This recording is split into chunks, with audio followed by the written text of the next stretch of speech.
नमस्कार बच्चों, कक्षा 10 के अध्याय संख्या 8 को अपने पढ़ रहे हैं। पिछली वीडियो में हमने भाखड़ा नांगल परियोजना को कवर किया था। उसके बारे में डिटेल से हमने अध्ययन किया ताकि उसके कोई भी छोटे से छोटा क्वेश्चन क्या है बचे नहीं। तो उसको आपने रिपीट कर लिया था और क्या है, उम्मीद करता हूँ आपने नोट्स बना लिए होंगे। अभी शुरू करते हैं अपने दामोदर घाटी परियोजना। देखिए, दामोदर घाटी परियोजना के बारे में बात करें तो दामोदर जो नदी है उसको क्या है, शोक कहा जाता है इसका बंगाल का। ठीक है, फर्स्ट थी बंगाल का शोक किसे कहा जाता है, किसे कहा जाता है। देखिए, प्रकृति है जब तक मानव के काम आती है तब तक वह बहुत अच्छी है, और जब वह काम नहीं आती तो वह उसके लिए दुख की वस्तु बन जाती है। और वही होता है इसी स्थिति में दामोदर नदी में क्या है, बंगाल में क्या है, बार बार बाढ़ आती है, क्योंकि यह नदी क्या है हर बार अपना क्या कर लेती है, रास्ता बदल लेती है, जिसके कारण यहाँ बंगाल में क्या है बहुत ज़्यादा बाढ़ आती है इस नदी के कारण। तो नदी है वैसे तो जल का एक मुख्य स्रोत है, सिंचाई का साधन है, उपजाऊपन के लिए सबसे इम्पोर्टेंट चीज़ है, लेकिन फिर भी क्या है बाढ़ आने के कारण जो नुकसान होता है वो इससे होने वाले फायदों से ज़्यादा होने के कारण इसको क्या कहा जाता है, बंगाल का शोक कहा जाता है, जिसे दामोदर नदी। ठीक है, अब जैसा कि मैंने बताया था कि बाढ़ वगैरह की जो स्थिति होती है उससे बचने के लिए यानी अपने बांध बनाते हैं, उसमें सबसे पहला जो रीज़न रहता है वो यही रहता है कि फ़ायदा होगा या नहीं वो बाद में देखेंगे, लेकिन जो नुकसान होता है बाढ़ आने के कारण वो ना हो, उसी के लिए क्या है सबसे पहले बांध की योजनाएं शुरू की जाती है। तो दामोदर नदी में बहुत सारी बाढ़ आने के कारण वहाँ क्षेत्र को बाढ़ रहित करने के लिए, बाढ़ से बचाने के लिए दामोदर नदी पर क्या है यह परियोजना शुरू की गई थी। ठीक है, पहली चीज़ स्वतंत्र भारत की सबसे महत्वपूर्ण परियोजना है, क्योंकि जो सतलज नदी वाली हमने परियोजना पढ़ी है उसमें क्या है बाढ़ आने के इतने चांसेस नहीं थे, नुकसान नहीं था इतना ज़्यादा, लेकिन इसमें क्या है, इसमें बाढ़ बहुत ज़्यादा आती है तो महत्वपूर्ण अपने आप बन जाती है यह ज़्यादा। तो यह परियोजना जो है वो पहली चीज संयुक्त परियोजना यह है कि इसकी पश्चिम बंगाल तथा झारखंड की संयुक्त परियोजना कब शुरू की गई, शुभारंभ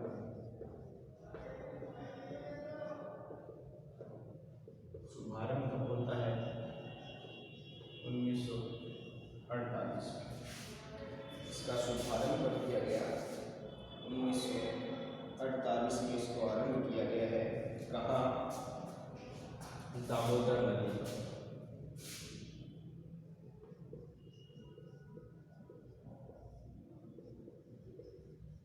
ठीक है, तो जैसे कि भाखड़ा नांगल 1948 में शुरू किया गया था, उसी प्रकार से इसी को भी यह नदी पश्चिम बंगाल में मार्ग परिवर्तन, अपरदन और बाढ़ के लिए कुख्यात है। कुख्यात का मतलब होता है बदनाम, क्योंकि बाढ़ आती है, मार्ग परिवर्तन करती है। बाढ़ तो नॉर्मल सी बात है, तीनों एक दूसरे के पूरक हैं। बाढ़ आएगी क्यों आएगी, क्योंकि मार्ग परिवर्तन हुआ है, और बाढ़ आई है तो अपरदन होगा। तो तीनों ही चीज़ें क्या है, नुकसानदायक है वहाँ के निवासियों के लिए, और इसका कोई फायदा नहीं रह जाता है। इसीलिए यह नदी छोटा नागपुर के पठार के पूर्व की ओर बिहार व झारखंड में 290 किलोमीटर और बंगाल में 240 किलोमीटर बहकर हुगली नदी में गिरती है। ठीक है, कौन सा पठार, छोटा नागपुर का पठार।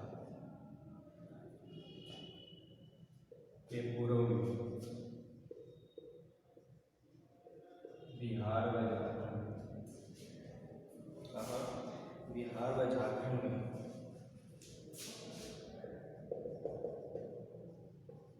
कितना बहती है? 290 किलोमीटर। वेस्ट बंगाल, पश्चिम बंगाल में कितना बहती है? 240 किलोमीटर। और किस में गिरती है? हुगली नदी में, उसमें मिल जाती है 240 किलोमीटर अपा बहकर हुगली नदी में गिर जाती है। ठीक है, पश्चिम बंगाल में 240 किलोमीटर बहकर। तो बाराबर, बोकारो व कोलार इसकी सहायक नदी है। सहायक नदियाँ कौन कौन सी है? बाराबर, बोकारो,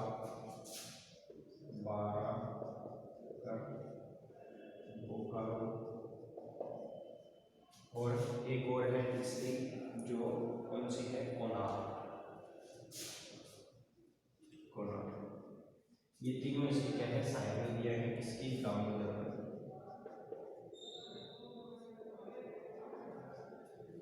नदी की सहायक नदियाँ हैं।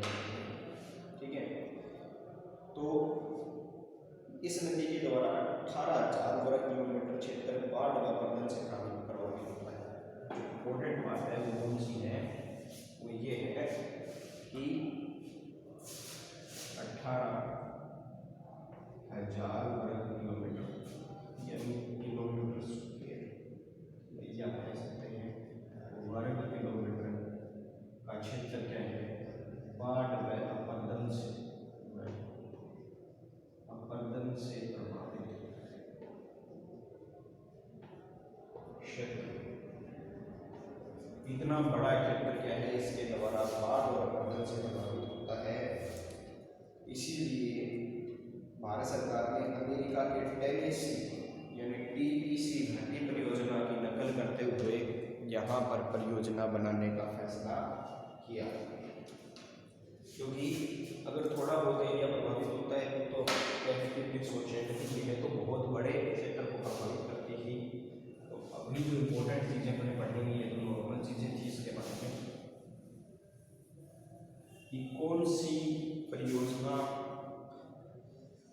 के आधार पर इस परियोजना का निर्माण किया गया है। तो अमेरिका के टेनेसी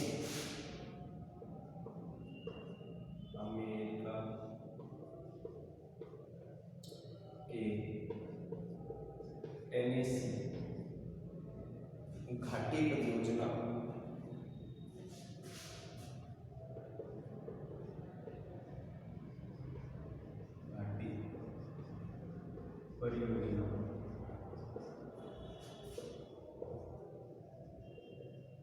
के आधार इसके टेनेसी घाटी परियोजना के आधार पर या घाटी परियोजना निगम के प्रारूप के अनुसार घाटी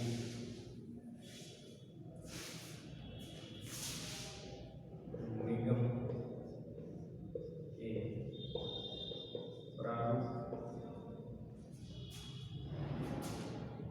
के अनुसार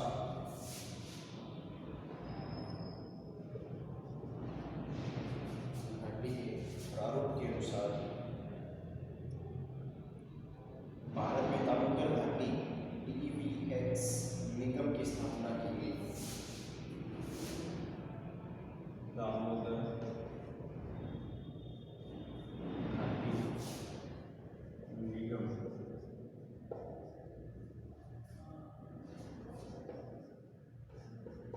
DVS, ये क्या है? इसकी शुरुआत हुई। अभी इस परियोजना का उद्देश्य बंगाल व झारखंड की नदी का घाटी का आर्थिक विकास कर स्थानीय निवासियों के जीवन स्तर को सुधारना उद्देश्य क्या है? बंगाल, पश्चिम व झारखंड के आर्थिक विकास या वहाँ के लोगों के आर्थिक विकास को बढ़ावा देने के लिए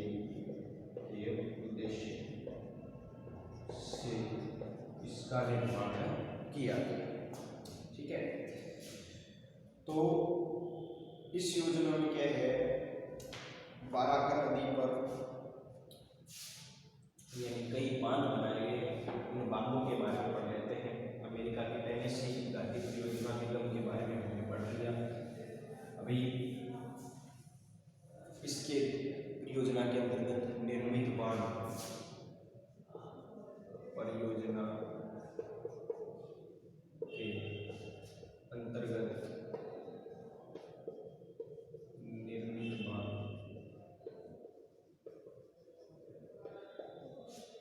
फर्स्ट पहले नंबर पर आता है बोकारो नदी पर बोकारो बांध।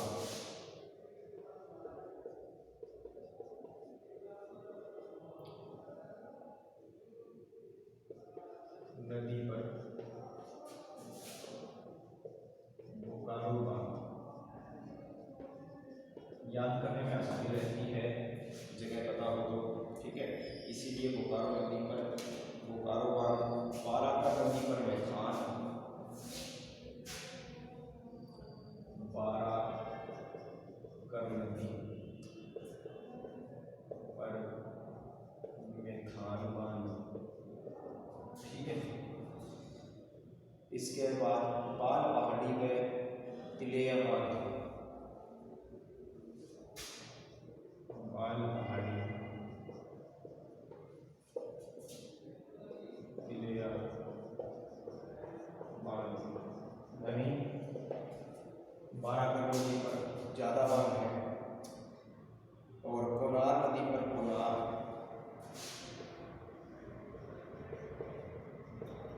नदी पर कोनार बांध।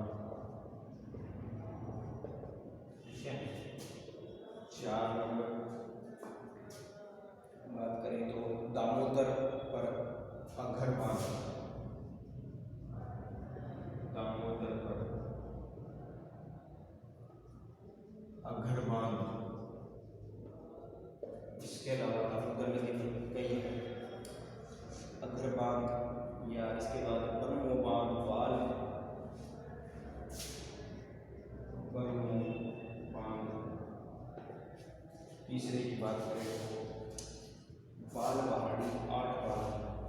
बाल पहाड़ी वो अलग है, वो तो कौन सी पे है, बाराकर नदी पर है, और दामोदर नदी पर भी एक क्या है, बाल पहाड़ी 8 बांध। ठीक है, एक दुर्गापुर अवरोधक बांध।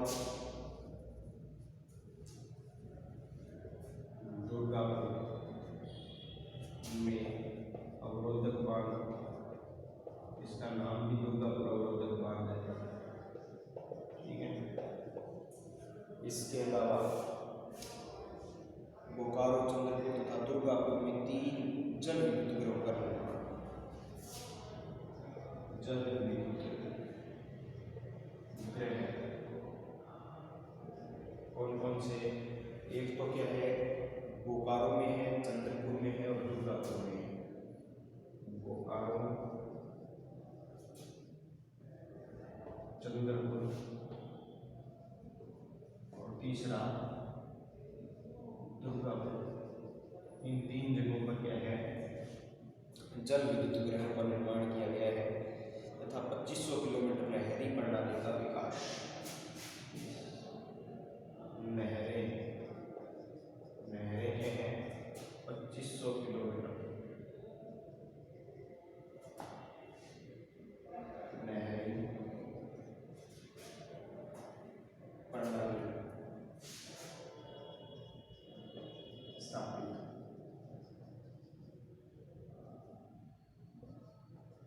ठीक है, देखिए, हालांकि सबसे बड़ी बांध परियोजना कौन सी है, भाखड़ा नांगल परियोजना है, लेकिन बांध बहुत ज़्यादा बनाए गए हैं इस परियोजना के अंतर्गत। इनको क्या है, अपने रिपीट करते हैं एक चीज़ की, तो थोड़ा समझ में आ जाएगा अपने को कि दामोदर घाटी परियोजना है। पहले तो कारण क्या था कि वहाँ पर यह परियोजना स्थापित की गई, कारण यह था इसके पीछे कि जो दामोदर नदी है वह बंगाल का सुख कही जाती है। क्यों कही जाती है? क्योंकि उस दामोदर नदी के कारण क्या है, लगभग 18,000 किलोमीटर वर्ग किलोमीटर का जो क्षेत्र था, 18,000 वर्ग किलोमीटर का जो क्षेत्र था, वह क्या होता था, इसके द्वारा अपरदन बाढ़ से ग्रसित रहता था, जिसके कारण क्या है, लोगों को बहुत ज़्यादा जान माल का नुकसान होता था। इसीलिए भारत सरकार ने 1948 में क्या है, इसका शुभारंभ किया, दामोदर घाटी परियोजना का। पश्चिम बंगाल और झारखंड की क्या है, यह संयुक्त परियोजना है। पश्चिम बंगाल और झारखंड की संयुक्त परियोजना है यह, ठीक है। इसमें क्या है, अमेरिका की जो टेनिस घाटी परियोजना निगम है, उसी की तरह क्या है, भारत में दामोदर घाटी परियोजना निगम की स्थापना की गई और यह योजना बनाई गई, ठीक है। दूसरी चीज़ इसमें क्या रहती है कि ये चीज़ें स्थापित करने के बाद इसमें बहुत सारे बांध बनाए गए हैं, ठीक है। लेकिन इससे पहले जो चीज़ रहती है थोड़ी सी वो बताना बीच में रह गया था कि यह नदी जो है उसमें 3 सहायक नदियाँ थी। कौन कौन सी? बोकारो, बाराकर और कोनार नदी। ये तीनों सहायक नदियाँ जो हैं, इनके ऊपर भी क्या है, बांध बनाए गए हैं। किसकी सहायक नदियाँ हैं? यह है दामोदर नदी की सहायक नदियाँ हैं, इनके ऊपर भी बांध बनाए गए हैं। तो इस परियोजना के अंतर्गत जो निर्मित बांध हैं उनको अपने एक एक करके पूरा करते हैं। पहला है बोकारो नदी पर बोकारो बांध, ठीक है। बोकारो नदी है, उसके ऊपर बने हुए बांध का नाम भी क्या है, बोकारो बांध। तो इसके बाद दूसरे नंबर पर आता है बाराकर नदी, उस पर बना हुआ है मैथान बांध, 1 नंबर। 2 नंबर पर है बाल पहाड़ी बांध, ठीक है। 3 नंबर पर बना है तिलिया बांध, ठीक है। तो 3 बांध बने हुए हैं बाराकर नदी पर। टोटल कितने हो गए? 1 और ये 3, ठीक है। 1 + 3, ठीक है। बोकारो पर 1 है बोकारो बांध, बाराकर पर 3 है मैथान, बाल पहाड़ी और तिलिया बांध। तीसरे नंबर पर जो है कोनार नदी आती है। कोनार नदी पर क्या है, कोनार बांध है, 1 बांध बना हुआ है कोनार बांध का +1, ठीक है। इसके बाद है दामोदर नदी पर, इस पर कई बांध बने हुए हैं। एक अघर बांध बना हुआ है, बरमो बांध बना हुआ है, बाल पहाड़ी 8 बांध, तीसरा दुर्गापुर अवरोधक बांध, चौथा। ये 4 बांध कौन से? दामोदर नदी पर बने हुए हैं, ठीक है। तो 4, 5 और 9, टोटल 9 बांधों के क्या है, नाम अपने पास हैं। ये 9 बांधों के नाम आपको याद करने होंगे।